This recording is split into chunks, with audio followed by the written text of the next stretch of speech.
This video is going to be my first preview for the Ravens' visit to San Francisco in Week 16.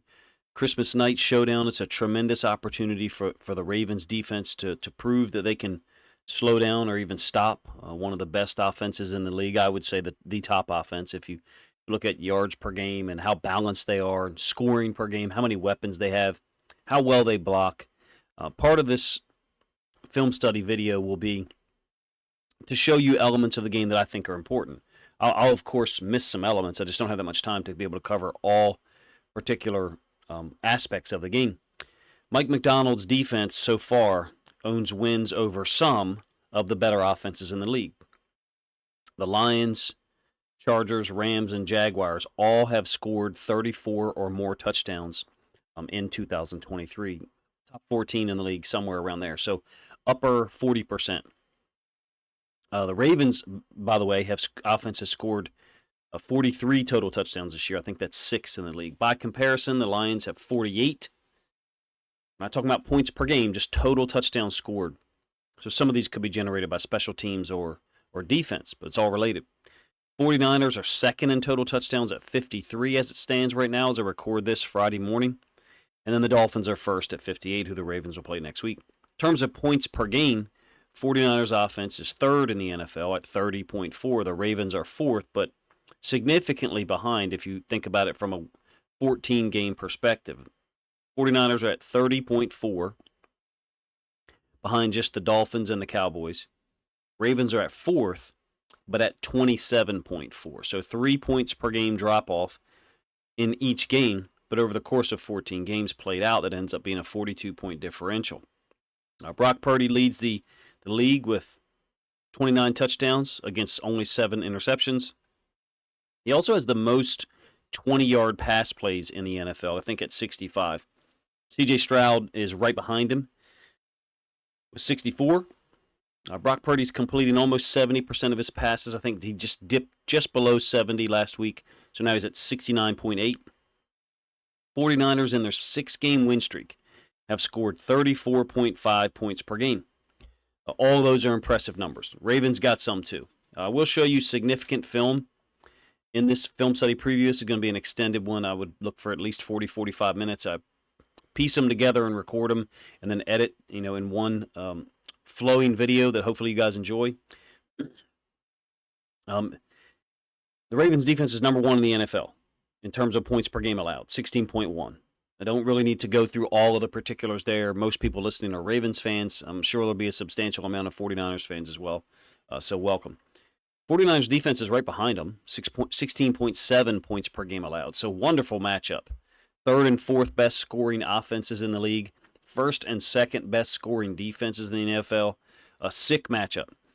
This video will focus on the 49ers offense versus the Ravens defense. So a couple observations before we do the film, which I'd like to get started a little sooner than normal. This is an extremely versatile, well-organized, schemed-up offense in San Francisco. It's my first time being able to do an extensive film study preview, so I want to get my thoughts out on film with the film so that people can judge them before and then after the game. That's part of the process. I actually enjoy it. It's a lot of fun to go through and categorize plays by this 49er offense, but any offense, to be real with you. As I did so, I found them to be extremely well coached. I mean, that doesn't even do it justice. Organized, physical, committed to their team with their blocking. That's obvious. And it has an insane amount of playmakers. That's to be, don't even really have to state it. I always categorize plays in terms of personnel groups first, and then formations, and then plays. So I'll constantly refer to that here in the first part of this preview is what I'll try to show you guys some observations or patterns that I think I've noticed. Clearly, I'm rooting for a Ravens win in what is going to be a very challenging road game. But the matchup, to be real, is just interesting in and of itself with the data, points per game scored and allowed for both teams. And then the matchup of the Ravens defense against this 49ers offense. If you can say, well, the Ravens won the game, how? In most instances, you're going to say they stop or slow down the run game while simultaneously preventing the big play. That's a tall task when you've got McCaffrey, Samuel, Ayuk, George Kittle, all of those guys on the field at the same time. So what we'll do first is start out with a personnel group and then formation, because I think sometimes we talk about only personnel groups or we talk about only formations, and both of those are a little too simplistic for me. So I'm going to start out with 12 personnel. I know that omits the fullback, Juszczyk, who used to play for the Ravens, who's a fantastic football player, but there's got to be a reason why they're using so much more 12 personnel, at least in the film that I have. I'm not going to quote some other website that tracks personnel groups. I'm going to watch the film and then tell you what I see on the film, for better or for worse. That leaves open the opportunity for me to have not watched enough film, clearly, because I'm only one person. However, it also allows me to see the data instead of just relying on numbers that someone else aggregated. So the plays are interesting out of this. I call this ACE. So you got 12 personnel, 2 tight ends, 1 on each side of the formation, quarterback under center. It could be in pistol, could be A, B gun, where he's to either side. But I love this play because I think this is the first one I chose this intentionally. I think it encapsulates so many elements of what the 49ers do. So they want to run the football. McCaffrey's not in the backfield. It's Mitchell, who's also very good. First of all, watch the tight ends deal with this edge defender here, which I think is Shaq Barrett. Talked about this many times. Everybody runs this in the NFL. You've got the first tight end engaging him, and then the second tight end expand. It's borderline unfair for the edge defender, who's taught to keep your outside arm free.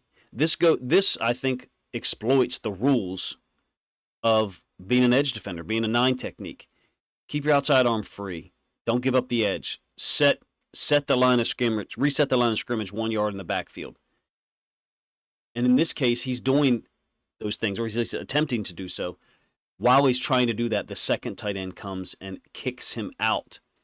And then after that, as good as this combo, the tight end who went in motion, 89, is going to combo up to the unblocked boundary side corner. It's actually not the boundary side corner. The ball starts out in the middle of the field, but because you get the strong safety rolled up to the defense's right, the defense is right, the offense is left, I'm calling it the boundary because it's away from the strong safety. 12 personnel has elicited the Bucs' base defense, their base 3-4. They've just rolled a strong safety up to create a 5-3. Also, look at the pickup by the wide receiver down here, Aiyuk.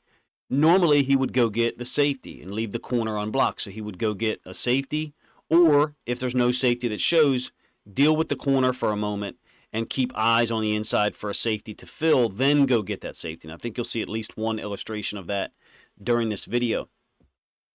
He's got the frontside inside linebacker because there is no safety. The safety's rolled up to the field. It's base defense. And he comes down onto, I think this is Lavonte David, who's still a spectacular football player in his 30s. I think this just shows you how brilliant and how well coached they are. The combo, all happening at the same time, that Aiyuk picks up the inside linebacker coming downhill, 54. The tight end then peels off of that combo. Shaq Barrett is gone. David is gone. And now 89 has comboed up to what I'm calling the boundary side corner, even though the ball originated in the middle of the field. Look, what do? They outnumber you at the point of attack. Simple. It may not be for the entire play, but it's for an instant or a moment that's long enough to create an advantage.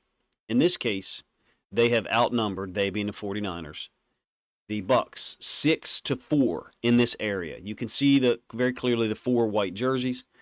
I'm counting the 49ers helmets because it's the easiest part that shows up. You can see there's 5 helmets there, and then, of course, you've got the ball carrier.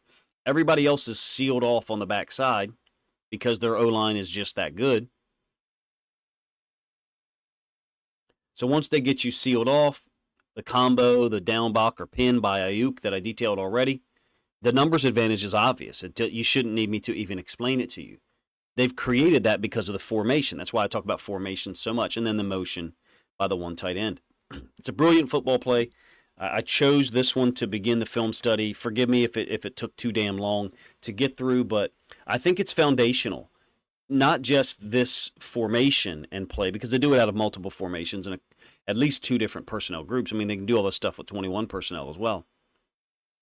I think the idea of outnumbering people at the point of attack with two guys who can block, maybe two tight ends, or one tight end and one fullback, or in some cases a tight end and Aiyuk, because I do think that there is a little bit of a tendency or pattern to run to his side, which I know sounds crazy because in previous years there was complaints about his blocking.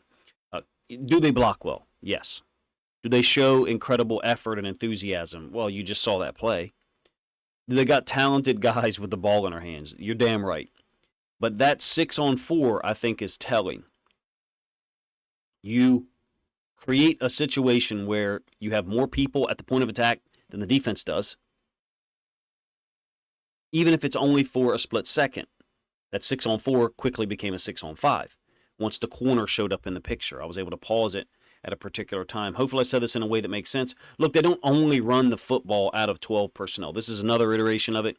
Week 13, they had 173 rushing yards, 12 personnel, ace pistol. It's a little pitch to McCaffrey. Look, they've got complementary plays off of this. I would say this is the same scheme. This time it actually is being run to the boundary. The ball's on the left hash. Jamal Adams will call him the nickel defender, but you also get the boundary side safety, Julian Love, spinning down here. Basically create a 4-4. If you don't stop this play, those complementary plays aren't going to matter. And when I say this play, there's 2 or 3 other foundational plays. I'm just picking this one to start the video. 12 personnel, ace, in this case, happens to be pistol. Again, check out the block by Aiyuk to the boundary. He's going to go get the boundary side safety, Love. I may have misstated his first name. Forgive me for that. But check out the block here, man. You got 20 pinned down. Again, boundary side corner, unblocked, just like the last guy, even though the ball was in the middle of the field. Kittle's going to go get him. And then the cutoff blocks. I mean, it's ridiculous. It ends up being a 5-on-4 is really what it ends up being. We'll give you the end zone angle. Left tackle, brilliant, if you ask me, on 56. The left tackle and the tight end here have communicated they are going to combo this edge defender, as opposed to the previous play where the tight end in motion, recall it was to the opposite side, helped kick out that edge defender and then comboed to the unblocked corner. They're just doing the same thing with different guys here. So you got a combo on the edge defender with the tight end and the left tackle, who's clearly very talented. Kittle's going to go get the corner and watch the left tackle take care of 56. Look at the wall that's created by the tight end, Aiyuk, and the left tackle. Additionally, you've got cutoff blocks here. I've clearly paused this at a time of my choosing. Numbers-wise, there's another helmet underneath there. You got 5-on-3. Now, off screen, there is an unblocked corner, but we know George Kittle is going to go get him. It's Tariq Woolen. The 49ers have run to Tariq Woolen's side a lot in the last year, on some of these concepts. Is it intentional? Is it just what they do and he happens to be that side? I don't know, but it's happened enough that I wonder if there's something that they've seen. Look, the O-line is fantastic. That goes without saying. They've only allowed 26 sacks. They run block really well. 3rd in passing yards offensively. 3rd in rushing yards offensively. Tall task, right? All right, still 12 personnel. Again, Seattle. Ace, pistol.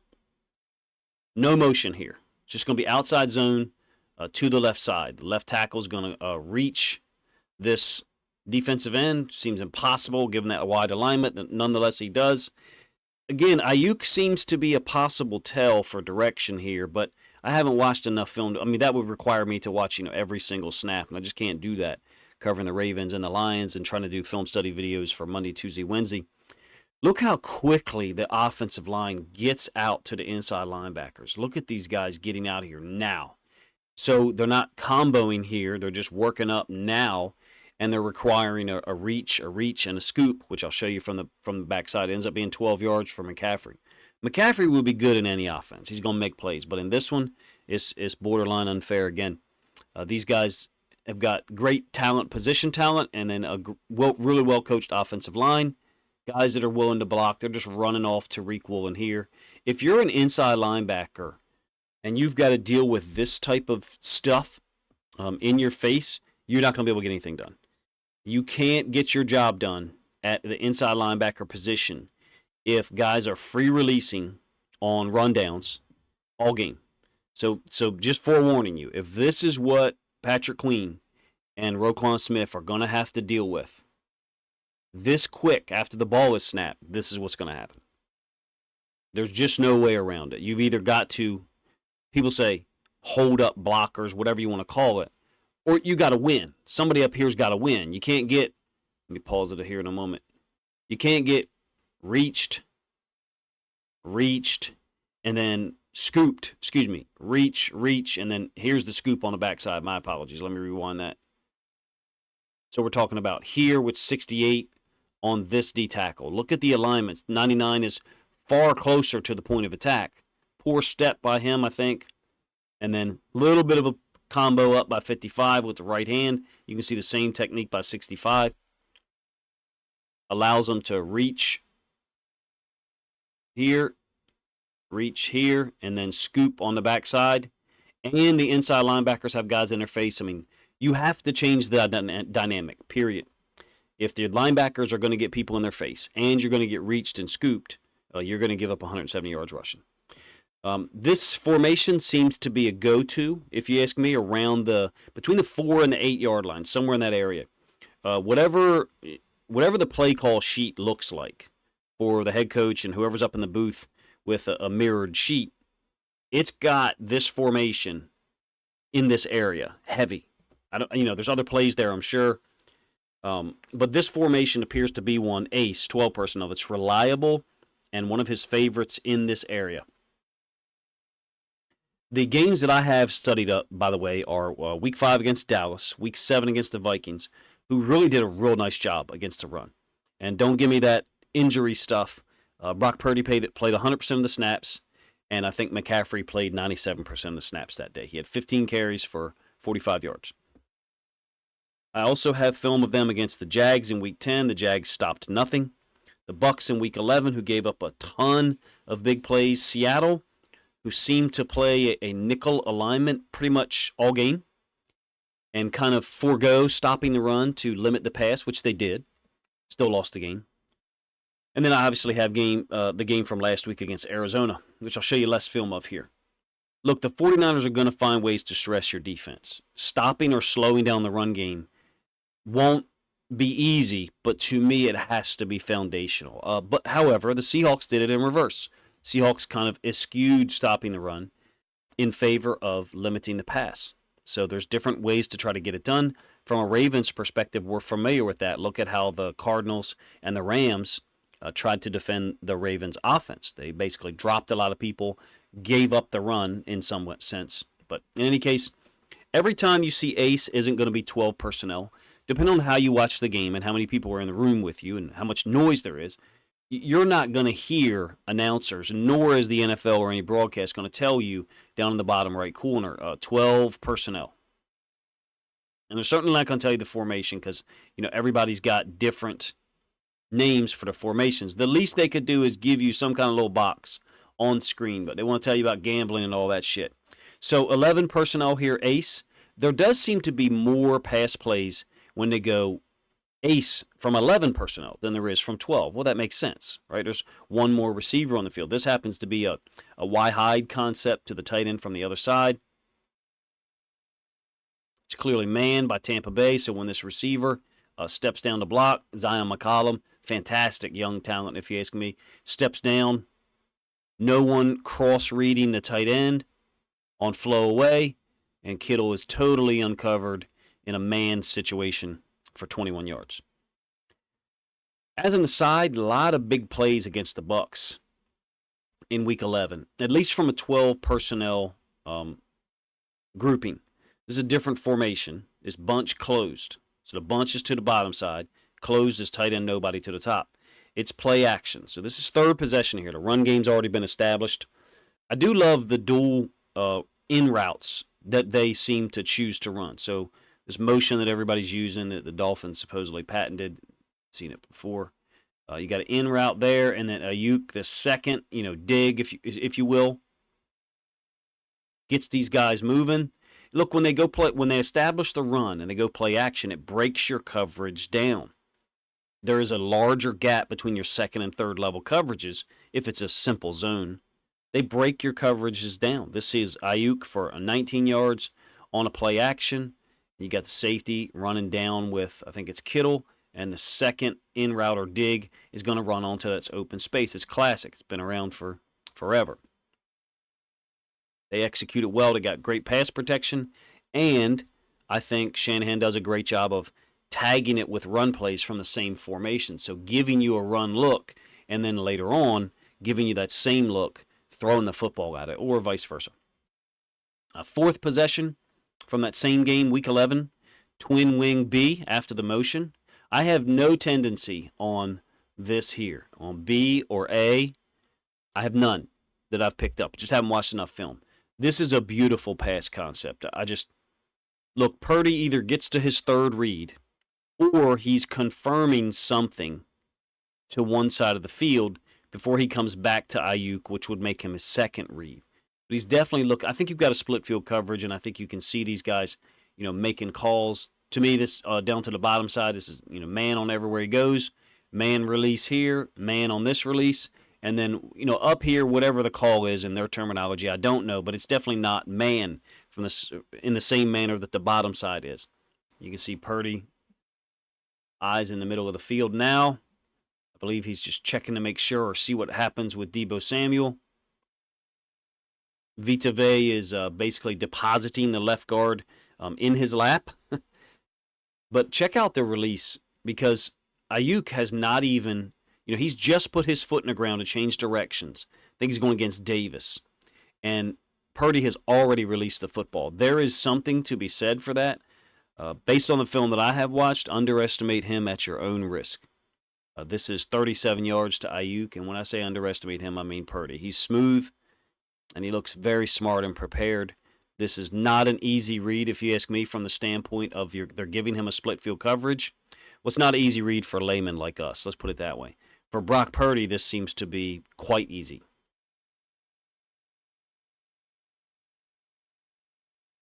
I do really like McCaffrey's wheel at the bottom. I feel like he's a half a step bending it off of his inside foot as opposed to his outside foot. I'm talking about, out and up, wheel, whatever you want to call it.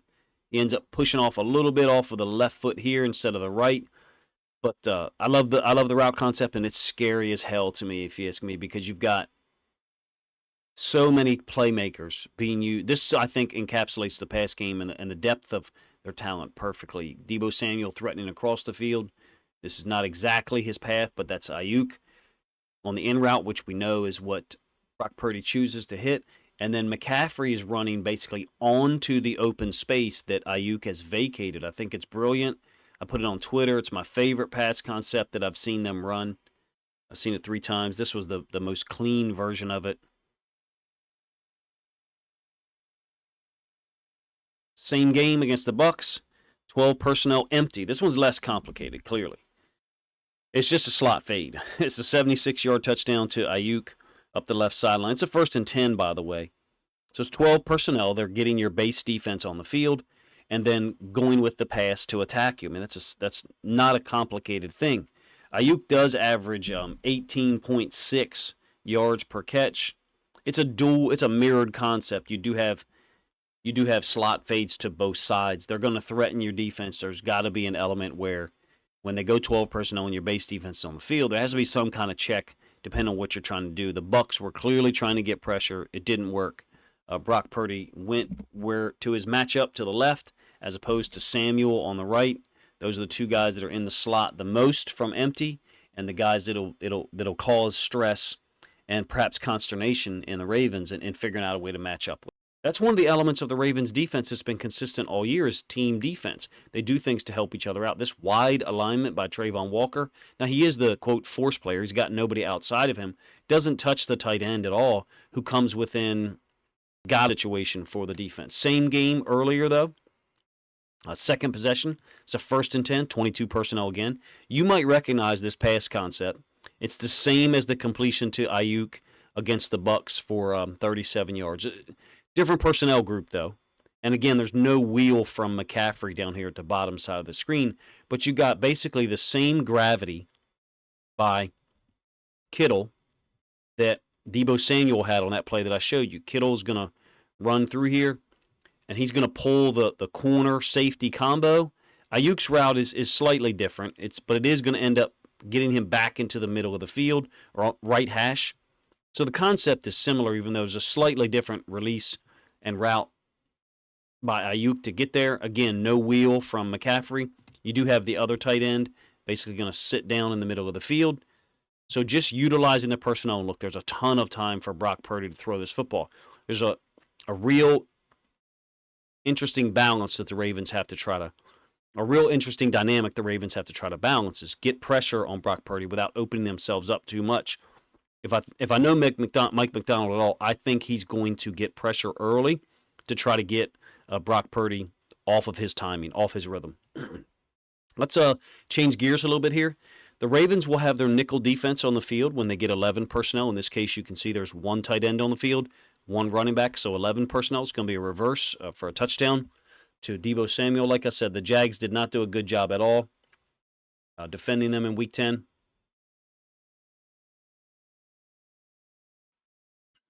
One thing the Niners do a great job of is making multiple plays look like the same play.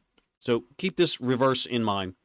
They incorporate Deebo Samuel in so many ways. It's amazing to watch. It's insane to have him as I don't want to use the word complimentary player because he's not. He's a fantastic football player that you can use almost anywhere. And just look at the numbers that they've gained. We talk about outnumbering people at the point of attack. This is another example of it. Jags just totally outflanked. 5-on-3 down there at the bottom, or 4-on-2, however you want to count it. If the Ravens don't have Marcus Williams this week, then they have to play Stone, Hamilton, and Arthur Millette when it's 11 personnel, when we have our nickel defense on the field. To me, that is in the 49ers' favor. I do feel like them against our base defense is what we would like to see more often. But if they watch the Rams game at all, they know we have trouble with 11 personnel run defense, and certainly they did because there's a lot of similarities between those two teams. Fake reverse here, actually, it's a reverse and then flea flicker. I mean, what do you do if McCaffrey and then Deebo Samuel get the ball in their hands? They're going to draw attention. They're going to draw gravity. I feel like Deebo Samuel's a guy, like to use an NBA comparison, that he probably is a 18, 19 point per game scorer from the standpoint of the 2023 San Francisco 49ers. I know I'm crossing sports references here.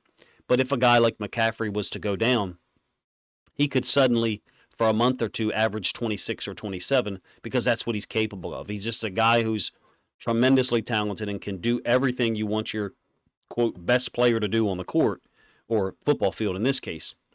But in any case, look, this is a wheel from 11 personnel. It's also notable that Kittle starts off on the left side to the boundary, motions to the far side. The nickel is already up there for the Cowboys. I think the rule about having no one cross your face would be an appropriate thing for the Ravens to have practice this week. A man on number 1 here. The design is amazing. The man coverage by Gilmore on Aiyuk up top just basically clears out that part of the field. You can't predict every situation. But what you can do is create rules that your players respond to and put them in those situations all week to react to them in the game live. You can see that the man element has pulled Gilmore out of that area of the field. Kittle, who was the number 3 receiver, is crossing the nickel's face. That would only happen. He's not going to just athletically outrun him on a wheel. He did it from the obfuscation, from the reverse and then the pass nature of it. You can't prepare for each of these situations, but you can have rules in place. And then also, from the end zone angle, one thing to notice, and I don't mean this to be dirty, but when you get a chance to hit Brock Purdy, you have to do so. You have to be the more physical team, or at least match the 49ers' level of physicality that we know they're going to bring in the run game. And when you get opportunities like this one, you got to put hands on him and you got to hit him. And you got to make sure that the next time the coach goes to call something like this, he's wondering about his starting quarterback's ability to finish the game. Kittle has an impact not just on trick plays, but more typical 11 personnel stuff. This is 11 personnel trips. Aiyuk is going to check his route up somewhere down here around the 10-yard line and basically clear out the top right-hand part of the field. Free it up, I guess I should say, for Kittle to run onto that space from a number 3 position.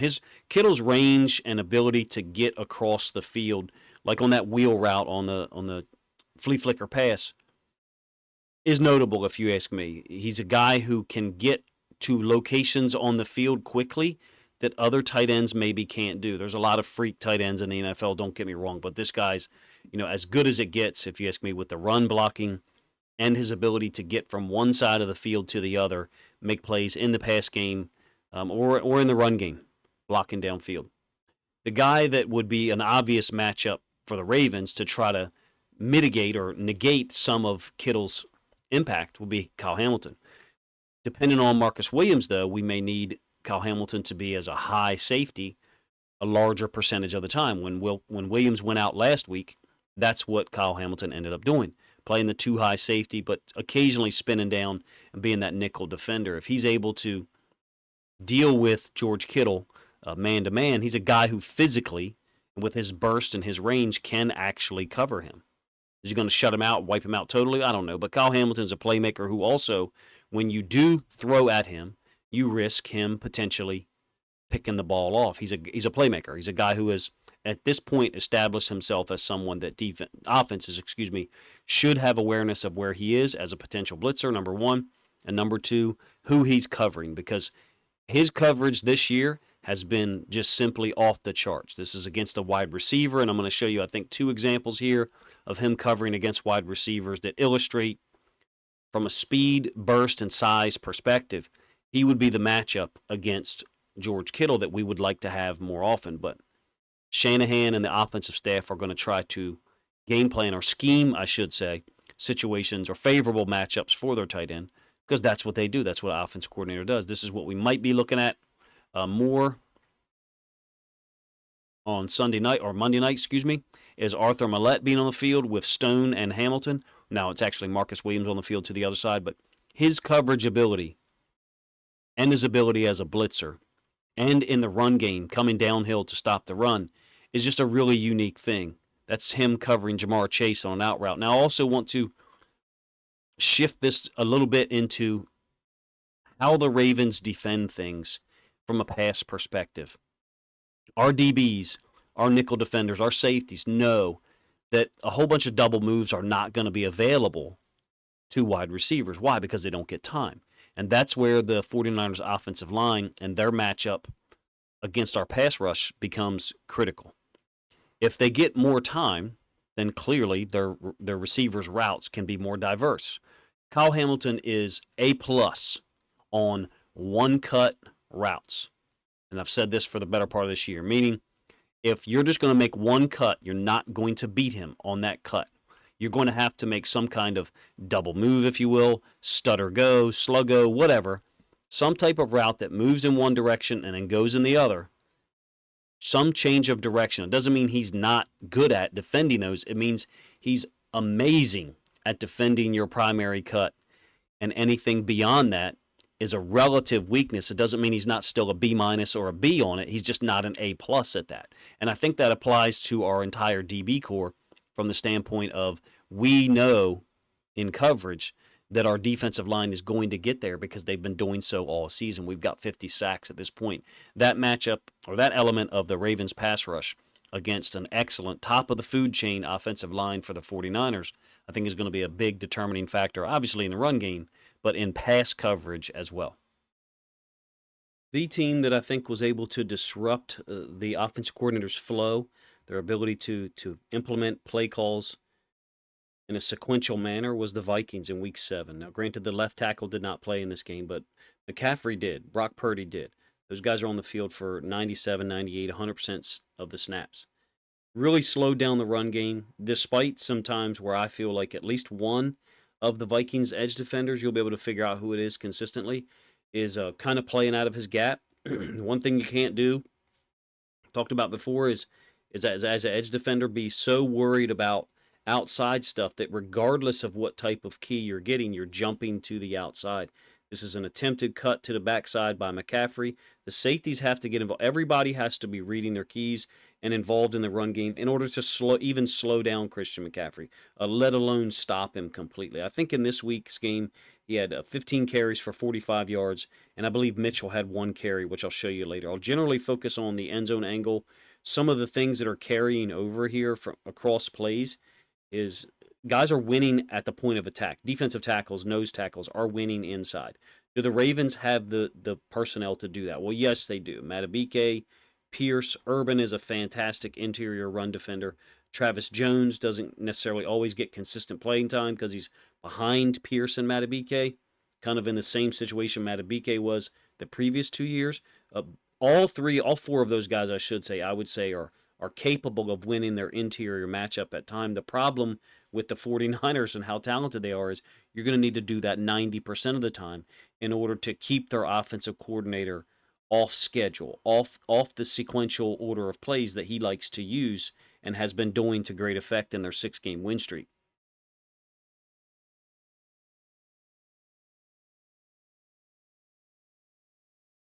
Safeties and DBs getting involved sounds dangerous because the play action pass. It's why you got to trust your keys and read your keys. It can't be just staring in the backfield and seeing where the ball is. There's got to be an actual read of your keys when they give you a run read. You've got to trust it and then fit in the gap that you're assigned to, or on the backside gap in this case, because McCaffrey is a guy that will find any open seam if the point of attack isn't open or available, if there's no running lane there. He's a guy with great vision who can cut it back. Vikings stopped him for 3 yards or less. I think 8 of the run plays that I have on film, potentially overwhelming at times at the defensive tackle position. This one appears to be 11 personnel, so you can see that it's a nickel alignment inside the box, only 4 down defensive linemen.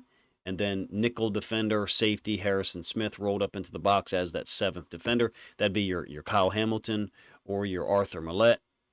Backside D tackle wins and gets a tackle for no gain. Again, this is week 7. Now, the 49ers responded. I mean, that's what great offenses and great teams do. Even on this third possession where McCaffrey is stopped, I think, 3 times for 3 yards or less, they're still able to go down and get a score, number one. Number two, I think McCaffrey still had 100 yards of total offense, or close. Maybe it was 96 or 98 over the course of the game. They adjusted and started to throw the ball to him more out of the backfield. There's just so many options in this offense, not just from a player talent standpoint, but from a scheme standpoint. This is what's got to be done. One-on-one is setting blocks inside, not allowing the running back to get to the point of attack, or if he is, into a compressed or condensed gap where a linebacker or nickel defender can fill inside of. Get him off of his tracks. He's still really dangerous with the ball in his hand, even if he's off his track, cutting it back or bouncing. This is all third possession here, by the way. A toss play for 3 yards.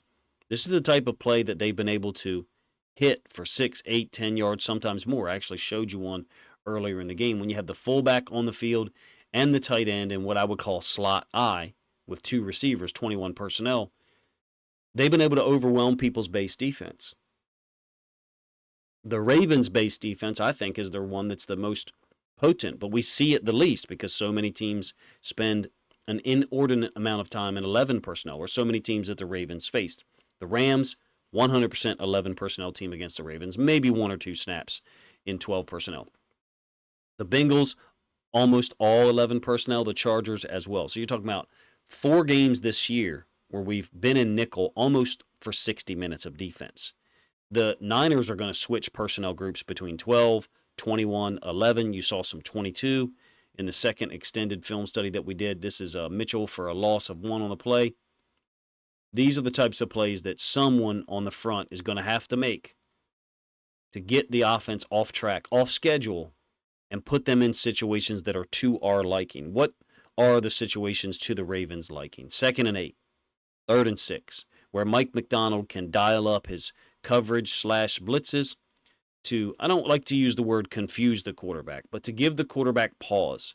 If you let Brock Purdy be on schedule, 2nd and 4, 3rd and 2, and you let the offensive coordinator be on schedule with his call sheet, that sets up for a long day for the Ravens. Even though the Vikings were able to slow down and in many cases stop McCaffrey and the run game, they were still committed to it. Again, this is third possession. They're able to go down and get a touchdown. You'll see the touchdown here in a moment. I've actually shown you the play already, but you can see everything's contested. There's a lot of matchups being lost at the line of scrimmage by the 49ers that were not lost in some of the other film I showed you. This is during their 3-game losing streak. They're averaging almost 35 points per game in their 6-game win streak. So there's a real differential here. But this is 2023 film. If you're looking at how to stop them or can you stop them, well, the answer is yes, you can. How? Well, you have to win blocks that they have. You have to win at the point of attack on blocks that they've been winning consistently in their 6-game win streak. It's a very difficult question to answer. Can the Ravens do it? Absolutely. The Ravens have been doing it all season. The weakness of the Ravens is 11 personnel run game. We'll find out in this week's game if they have a weakness on their base personnel as well, because you're going to see a lot of 12 and you're going to see a lot more 21 than we saw in the game against the Rams 2 weeks ago.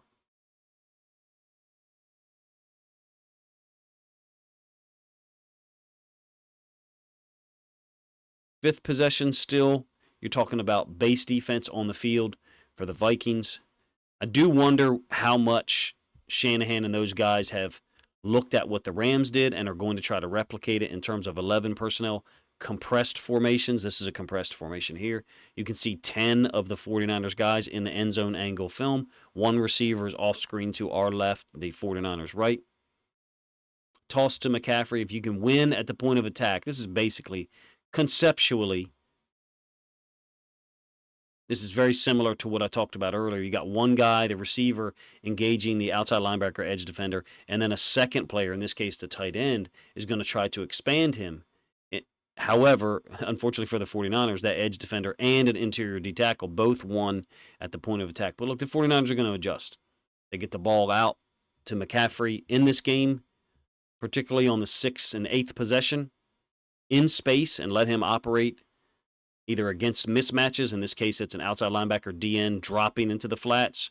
Nothing that he can do, 12 yards for McCaffrey. Or, in the case of this one, you've got McCaffrey and Mitchell on the field, so a 21 personnel group, but because of McCaffrey's versatility, he can line up at receiver or in the slot or motion like this out into the flats. And you can retain your receivers on the field, whether it's Ayuk, Deebo Samuel, whatever. It's a tall task to be able to defend all of the things that the 49ers can do because of their versatility, their scheme, their willingness and commitment to block for each other. They have a lot more options than other teams do. When the Ravens stopped the primary offense of the Lions or the primary offense of the Seahawks, they didn't have secondary options that were as dangerous.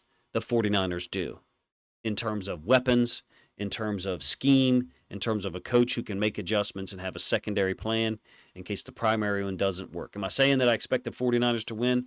Well, no.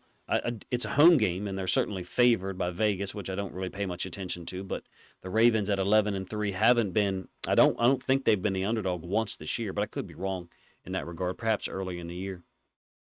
You guys, let me know what you think of the film that I chose to display and show. If you think the Vikings game has any carryover at all, from the standpoint of the 49ers can look at what the Rams did in the run game, compressed formations, 11 personnel, try to recreate it.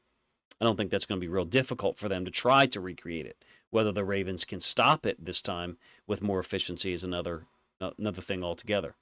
The Ravens, on the other hand, can look at what the Vikings did from a technique standpoint. Who do we put where? Which offensive lineman do we want to attack? Which, I'm not getting into in this video, and do the same thing.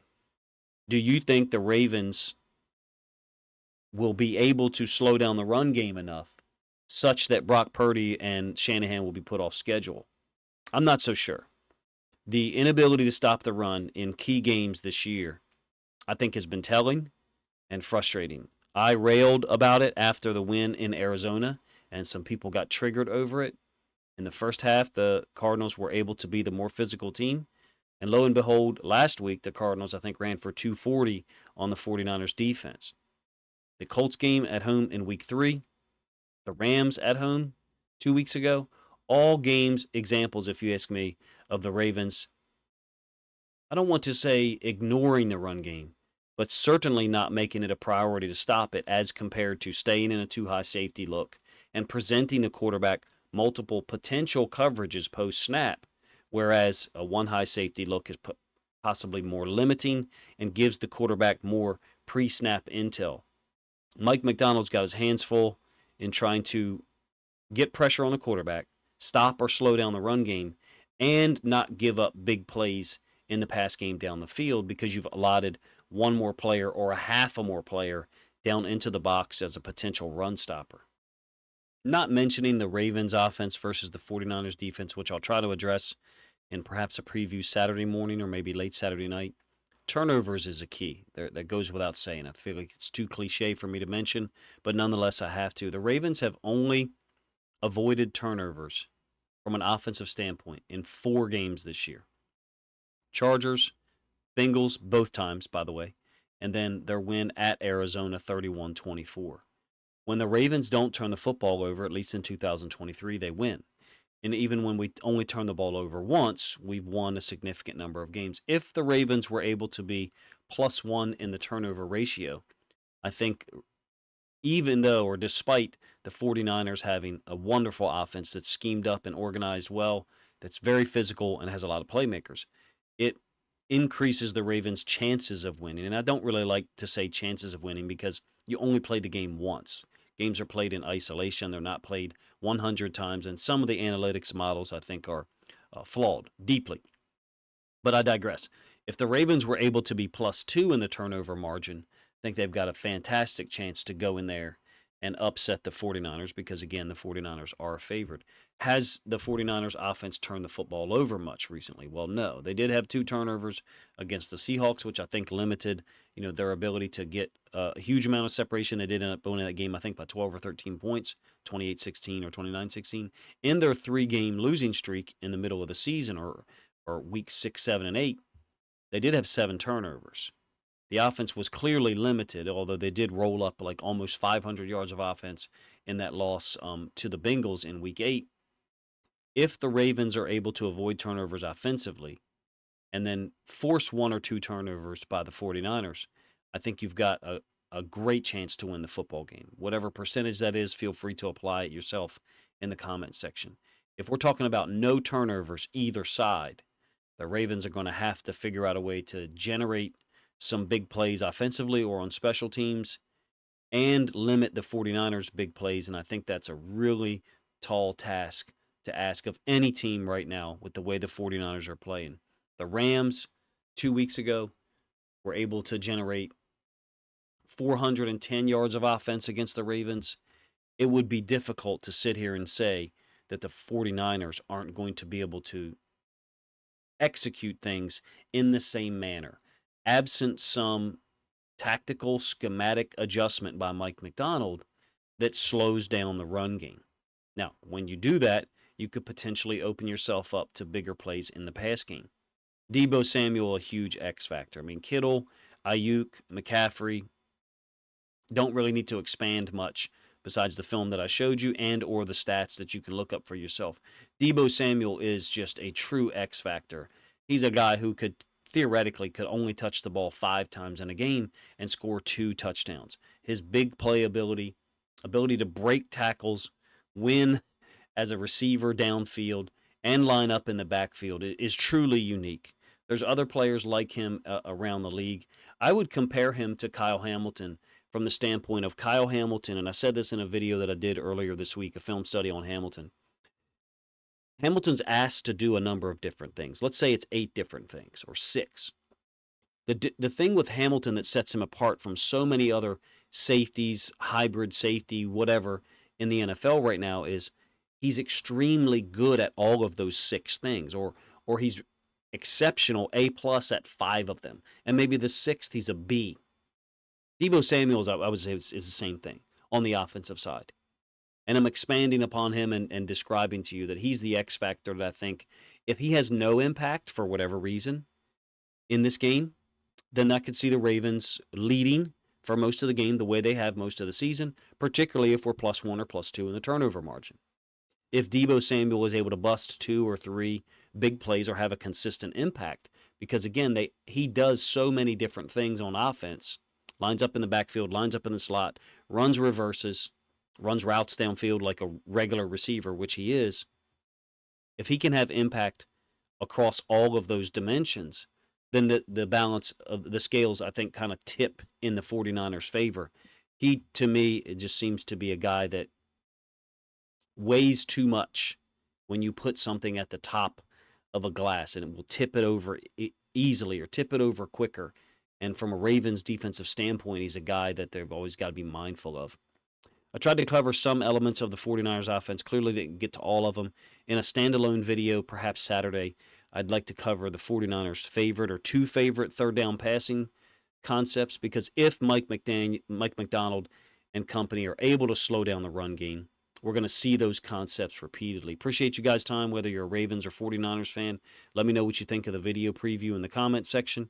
And if you think other Ravens fans or even 49ers fans would enjoy this film study preview with some commentary, obviously, then please consider grabbing a link to this video, sharing it out on social media to help this content get more reach.